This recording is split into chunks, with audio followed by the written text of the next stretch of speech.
What are you holding on to? Welcome to Seeking God with Leah Klein, Health and Wholeness Coach. And our verses for today are Psalm 73, 25, and 26. Whom have I in heaven but you? And there is nothing on earth I desire besides you.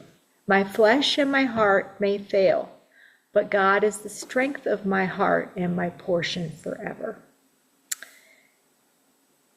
Can you honestly say that there is nothing on earth that you desire besides God? If not, why not?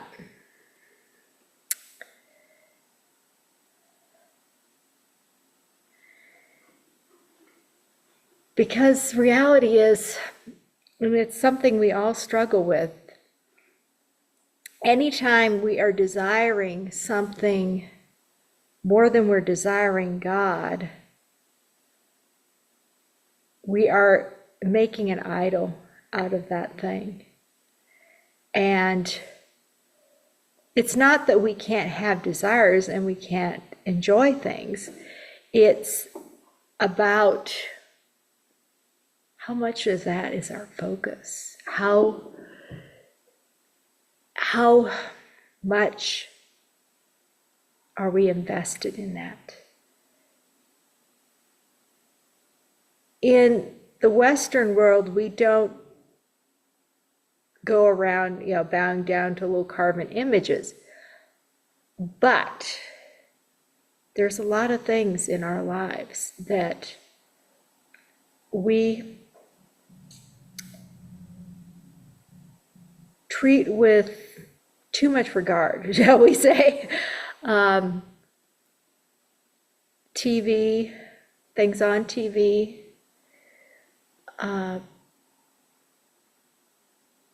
There is just so many things that we don't even necessarily think about. We see them as part of our culture, but really, they're not part of Christ's culture.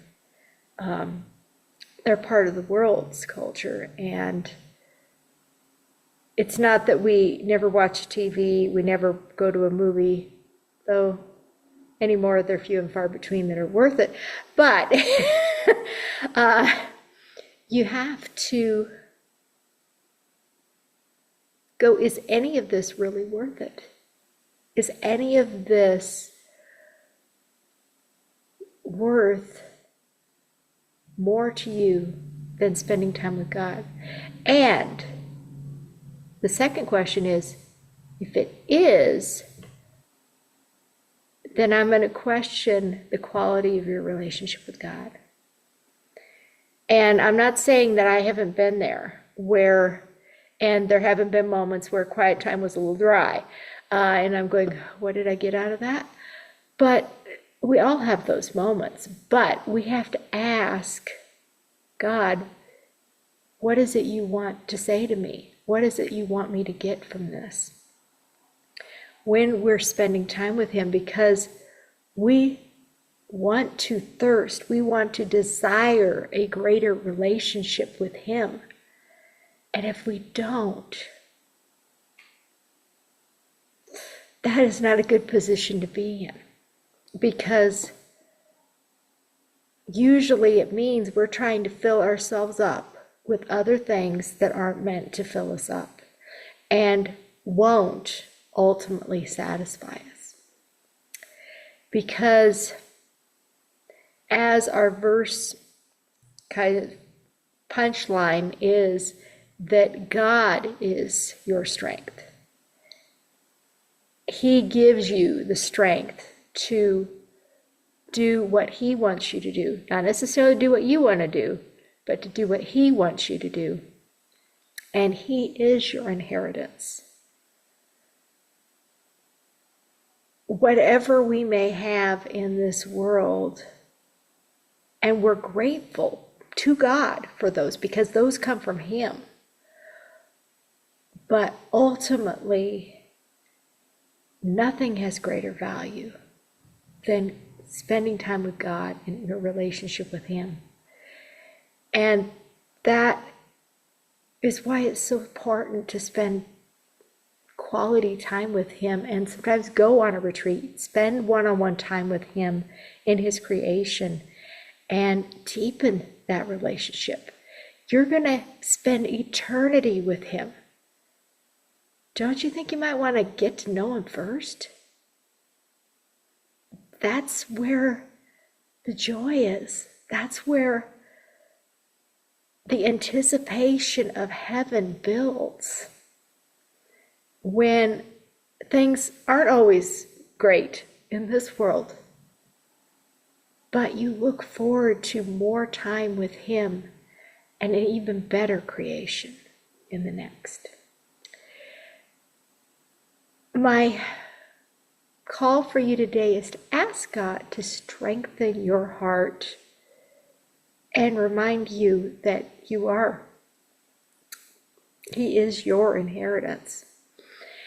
And if you're having trouble feeling his presence lately, I want to encourage you to check out my free ebook, Seeking God. And it's healthturnaroundcoaching.com/seeking-God. And the link is also usually below and above, the videos or in emails that I send out this video with. Because I want to desire a deeper relationship with God. There is nothing better. And it will fill you up so that you don't desire those other false things.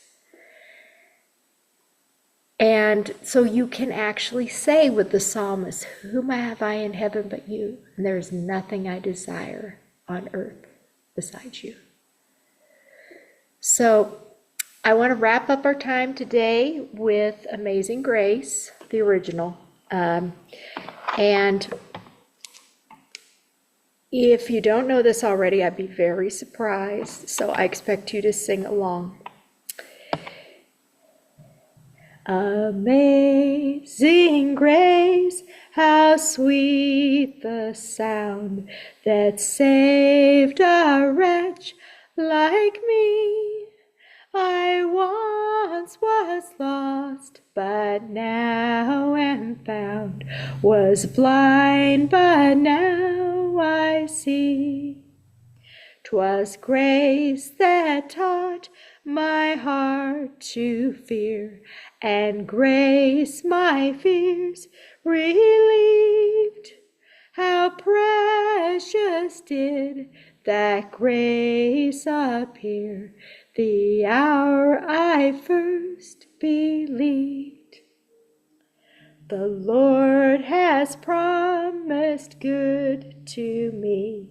His word my hope secures. He will my shield and portion be as long as life endures. Through many dangers, toils, and snares, I have already come.